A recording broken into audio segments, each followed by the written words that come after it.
हे students, तो आज हम इस चैप्टर का एग्जाम्पल नंबर 1 सॉल्व करने वाले हैं। तो आइए शुरू करते हैं दोस्तों। फ्रेंड्स, इस क्वेश्चन के अंदर मुझे यहाँ पर 4 फ्रैक्शंस दी गई हैं और मुझे कहा गया है कि मुझे इन चारों ही फ्रैक्शंस को ऐड करना है। तो दोस्तों, फ्रैक्शंस को ऐड कैसे करते हैं? राइट, हमें फ्रैक्शंस को जब भी ऐड करना होता है तो हम जो उनके डिनोमिनेटर्स हैं उनका एलसीएम ले लेते हैं। और फ्रेंड्स, मैं यहाँ देख पा रहा हूँ कि मेरे पास यहाँ पर 7, 11, 21 और 22 ये 4 डिनोमिनेटर्स हैं, यानी कि मुझे इन चारों ही नंबर्स का एलसीएम लेना होगा, जैसा कि मैंने यहाँ पर कर दिया है। और फ्रेंड्स, यहाँ पर जो एलसीएम आ रहा है वो आ रहा है मेरे पास 7 multiplied by 11 multiplied by 3 multiplied by 2। और जैसे ही मैंने इसे सॉल्व किया, मेरे पास जो एलसीएम आ रहा है वो है 462, यानी कि 462। इसका मतलब दोस्तों, मेरे चारों डिनोमिनेटर्स का एलसीएम तो मेरे पास आ चुका है, जिसे मैंने यहाँ पर लिख दिया। और फ्रेंड्स, इसके बाद जब मैंने अपने न्यूमरेटर्स सॉल्व किया तो मेरे पास ऐसे ही कुछ मल्टीप्लिकेशन के अंदर टर्म आ रही थी, और जब मैंने अपनी सारी टर्म्स को मल्टीप्लाई करके सॉल्व किया तो फाइनली कुछ कैलकुलेशंस करने के बाद जो मेरे पास मेरा आंसर आ रहा है वो आ रहा है -125 डिवाइडेड बाय 462। लेकिन दोस्तों, क्या आप यहां पर देख पा रहे हैं मुझे यहां कितनी सारी कैलकुलेशंस करनी पड़ी इतना छोटा सा आंसर निकालने के लिए? और ये जो आंसर है इसके अंदर भी कितने अजीब अजीब से नंबर्स आ रहे हैं। -125 डिवाइडेड बाय 462, कितना गंदा सा आंसर आया है यहाँ पर। कितनी मुश्किल से मुझे सारी कैलकुलेशंस करनी पड़ी। ऐसे तो फ्रेंड्स, हमारी कैलकुलेशन में अगर थोड़ा सा भी गलती हो जाती तो मेरा आंसर ही गलत आ जाता। तो क्यों ना हम इस क्वेश्चन को किसी और तरीके से सॉल्व करने की कोशिश करें, जिससे कि जो हमारा आंसर है वो इजीली आ जाए। चलिए फ्रेंड्स, क्यों ना अब तक हमने जो यहाँ पर प्रॉपर्टीज पढ़ी है इस चैप्टर के अंदर, उन्हें इस क्वेश्चन के अंदर अप्लाई करने की कोशिश करें और ये चेक करें कि जो हमारा आंसर है वो सही से आ पाता है या नहीं। तो फ्रेंड्स, यहाँ पर मुझे 4 फ्रैक्शंस दी हैं जिन्हें मुझे ऐड करना था। राइट फ्रेंड्स, तो क्यों ना मैं ऐसा करूं कि यहाँ 2-2 का ग्रुप्स बना लूं, यानी कि 2-2 फ्रैक्शंस को एसोसिएट कर लूं और फिर उन्हें सॉल्व कर दूं, और जो फाइनल आंसर आएगा उसे फिर से ऐड कर दूंगा ताकि मेरे पास मेरा नेट आंसर आ जाए। तो इससे हो सकता है कि हमारा काम आसान हो जाए। और फ्रेंड्स, हम तो यहाँ पर किन्हीं भी 2 फ्रैक्शंस का आपस में ग्रुप बना सकते हैं, फर्स्ट 2 फ्रैक्शंस का भी बना सकते हैं और लास्ट 2 फ्रैक्शंस का भी बना सकते हैं। लेकिन दोस्तों, यहाँ पर हमें थोड़ा सा स्मार्ट वर्क करना होगा। जरा सोचिए, जब हमने पहले इस क्वेश्चन को सॉल्व किया तो हमारा आंसर इतना बड़ा क्यों आया? क्योंकि जो हमारा डिनोमिनेटर था वो काफी बड़ा सा आ रहा था, गंदा सा आ रहा था, 462 आ रहा था। इसीलिए हमारा आंसर काफी अजीब सा और कैलकुलेशंस काफी मुश्किल थी। इसका मतलब दोस्तों, मुझे अब ऐसी कोई फ्रैक्शंस चूज करनी होंगी जिन्हें जब मैं सॉल्व करूं तो उनका डिनोमिनेटर इतना गंदा सा, इतना बड़ा सा ना आए। तो दोस्तों, मेरे पास जो डिनोमिनेटर्स हैं वो है 7, 11, 21 और 22। तो जरा ध्यान से सोचिए, जो 7 और 21 है वो दोनों एक साथ 7 के टेबल पे जाते हैं, और जो 11 और 22 है वो दोनों एक साथ 11 के टेबल पे जाते हैं। तो मैंने क्या किया, मैंने अपने -8/21 को पहले लिख दिया और जो मेरा -6/11 था उसे बाद में, यानी कि अपने नंबर्स को शफल कर दिया। और दोस्तों, शफल करने की जो प्रॉपर्टी होती है उसे क्या कहते हैं?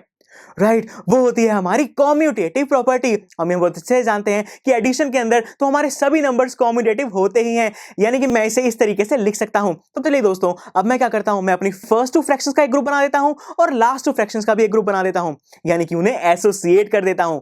लेकिन फ्रेंड्स, ये तो सोच लेना चाहिए ना मैं पहले कि जो एसोसिएटिविटी है वो एडिशन के केस में यहां पे फॉलो होगी भी या फिर नहीं।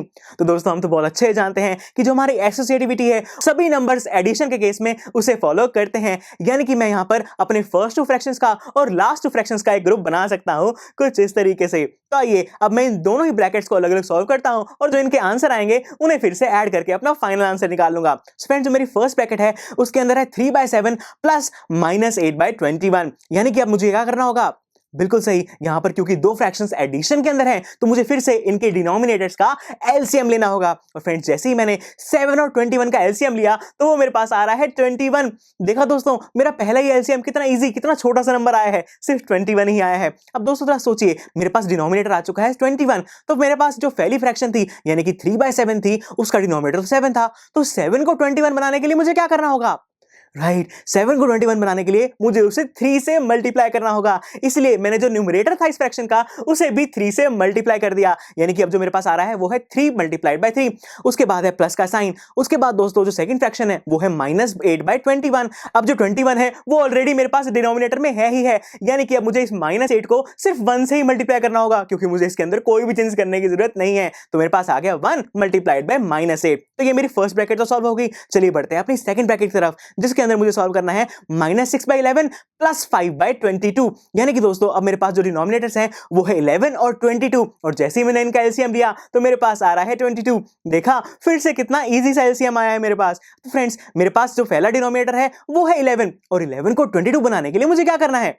राइट, मुझे 11 को 22 बनाने के लिए उसे 2 से मल्टीप्लाई करना होगा, इसलिए मैंने इस फ्रैक्शन के न्यूमरेटर यानी कि -6 को भी 2 से मल्टीप्लाई कर दिया। इसके बाद है मेरे पास प्लस का साइन, और जो सेकंड फ्रैक्शन आ रही है उसके बाद उसका डिनोमिनेटर तो ऑलरेडी 22 ही है, यानी कि जो उसका न्यूमरेटर यानी कि 5 है, मुझे उसके अंदर कुछ भी चेंज करने की जरूरत नहीं है, इसलिए मैंने उसे सिर्फ 1 से ही मल्टीप्लाई किया। सो फ्रेंड्स, आइए अब मैं इन ब्रैकेट्स को फर्दर सॉल्व करता हूं। तो दोस्तों सबसे पहले मेरे पास 3 into 3 that will give me 9, उसके बाद है प्लस का साइन जो कि मैंने एज इज लिख दिया, उसके बाद है 1 into -8, और जब 1 को -8 से मल्टीप्लाई करेंगे तो आंसर तो -8 ही आएगा ना, तो -8 आ गया। उसके बाद मेरे पास आ रहा है 2 into -6, और 2 को जब -6 से मल्टीप्लाई किया जाएगा तो आई विल गेट -12, और इसके बाद सबसे लास्ट में है मेरे पास 1 into 5, और 1 into 5 मुझे क्या देगा? बिल्कुल सही, 1 into 5 तो मेरे पास 5 ही देगा ना। सो फ्रेंड्स, अब मेरे पास जो ब्रैकेट्स आ रही हैं वो है 9 प्लस -8 डिवाइडेड बाय 21, प्लस फिर सेकंड ब्रैकेट है मेरे पास -12 प्लस 5 डिवाइडेड बाय 22। तो दोस्तों अब अगर मैं बात करूं अपने फर्स्ट ब्रैकेट के बारे में, तो मैं यहां देख पा रहा हूं कि जो मेरा 8 है उसके आगे 2 साइंस लगे हुए हैं जो कि है माइनस और प्लस, और हम जानते हैं कि जब भी 2 साइन एक साथ लगे होते हैं तो हम उन्हें कंबाइन कर देते हैं, और दोस्तों माइनस और प्लस को कंबाइन करके बनता है हमारे पास माइनस, यानी कि अब मेरे पास आ रहा है 9 - 8 डिवाइडेड बाय 21, और जब मैंने 9 में से 8 को माइनस किया तो मेरे पास आ गया है 1, यानी कि जो मेरा फर्स्ट ब्रैकेट है उसे सॉल्व करके मेरे पास आ गया है 1/21। उसके बाद मैंने लगाया प्लस का साइन, उसके बाद मेरे पास आ रहा है -12 प्लस 5, और -12 के अंदर जब मैं प्लस 5 करूंगा इट विल गिव मी -7, यानी कि सेकंड ब्रैकेट को सॉल्व करने के बाद मेरे पास आ रहा है -7/22।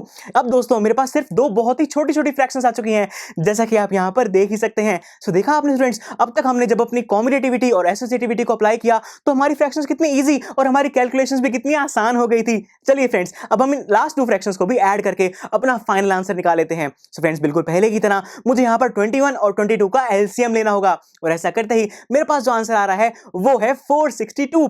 देखो फ्रेंड्स, अभी जो 462 है ये कितनी लास्ट में, बिल्कुल लास्ट पॉइंट पे आया है मेरे पास, और इसको सॉल्व करने के बाद जो मेरे पास न्यूमरेटर आ रहा है वो है 22 माइनस 147, और फाइनली जब मैंने 22 में से 147 को माइनस किया तो मेरे पास आ रहा है -125 डिवाइडेड बाय 462। देखा दोस्तों आपने, हमारी जो कॉम्यूटेटिविटी और एसोसिएटिविटी की इतनी ब्यूटीफुल प्रॉपर्टीज थी, उन्होंने हमारे इस क्वेश्चन की कैलकुलेशंस को कितना आसान, हमारे लिए कितना ज्यादा इजी बना दिया, और ऐसा करने के बाद भी जो हमारा आंसर है वो तो सेम ही आ रहा है, यानी कि दोस्तों हमारा काम कितना ही आसान हो गया इन कॉम्यूटेटिविटी और एसोसिएटिविटी की प्रॉपर्टीज की हेल्प की वजह से।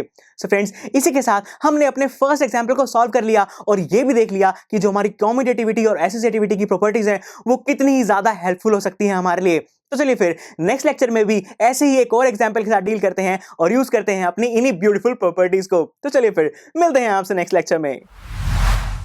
आई एम श्योर स्टूडेंट्स, आपको ये लेक्चर काफी पसंद आया होगा, और ऐसे ही मजेदार तरीके से अपने हर एक कॉन्सेप्ट क्लियर करने के लिए डाउनलोड कीजिए PUStack ऐप को, जहां पर आपके पास और भी बहुत सारे ऑप्शंस होंगे, जैसे कि back exercise solutions, tip videos, sample papers and much more. So what are you waiting for? Download the app now.